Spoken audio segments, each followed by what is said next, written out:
প্রাথমিক নিয়োগ দুর্নীতি মামলায় ওএমআর শিটের তথ্য উদ্ধার করতে অন্য সংস্থাকে দায়িত্ব দেওয়া হোক। কেন্দ্রীয় তদন্তকারী সংস্থা সিবিআইকে এমনই নির্দেশ দিল কলকাতা হাইকোর্ট। শুক্রবার বিচারপতি রাজাশেখর মান্থা সাফ জানিয়েছেন যে প্রয়োজনে টাটা কনসালটেন্সি সার্ভিসেস টিসিএস বা উইপ্রোর মতো ভারতের প্রথম সারির তথ্য প্রযুক্তি সংস্থাকে সেই দায়িত্ব দিতে পারে সিবিআই। শুধু টিসিএস বা উইপ্রো নয়, সিবিআই যদি চায় তাহলে বিশ্বের যে কোনো তথ্য প্রযুক্তি সংস্থাকে সেই কাজের দায়িত্ব দিতে পারে বলে জানিয়েছে হাইকোর্ট। আর সেটার যাবতীয় খরচ পশ্চিমবঙ্গ সরকার এবং পশ্চিমবঙ্গের প্রাথমিক শিক্ষা পর্ষদকে দিতে হবে। শুক্রবার হাইকোর্টে প্রাথমিক নিয়োগ দুর্নীতির ওএমআর সংক্রান্ত মামলার শুনানির সময় সিবিআই জানায়, বিচারপতি মান্থা যে তথ্য জমা দিতে বলেছিলেন সেটা দিতে পারছে না।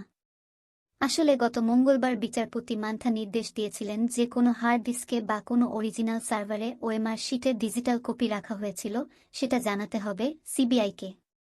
সেই পরিস্থিতিতে বিচারপতি মান্থা নির্দেশ দেন, টিসিএস বা উইপ্রোর মতো ভারতের প্রথম সারির কোনো তথ্য প্রযুক্তি সংস্থা অথবা বিশ্বের প্রথম সারির যে কোনো সংস্থাকে নিয়োগ করে কোনো হার্ড ডিস্কে বা কোনো অরিজিনাল সার্ভারে ডিজিটাল ওএমআর শিটের ডিজিটাল কপি রাখা হয়েছিল সেটা খুঁজে বের করুক সিবিআই।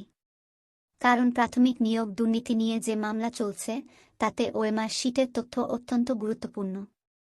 সেই পরিস্থিতিতে যেভাবে হোক ওএমআর শিটের তথ্য খুঁজে বের করতে হবে বলে স্পষ্টভাবে জানিয়েছেন হাইকোর্টের বিচারপতি মান্থা।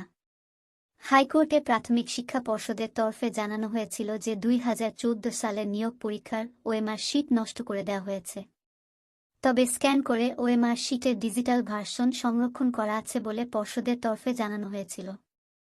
প্রাথমিক শিক্ষা পর্ষদের তরফে জানানো হয়েছিল ওএমআর শিট মূল্যায়নের কাজ করেছিল S Basu Roy and company. ওই সংস্থায় স্ক্যান করে ওএমআর শিটের ডিজিটাল ভার্সন সংরক্ষণ করে রেখেছিল বলে দাবি করেছিল পর্ষদ।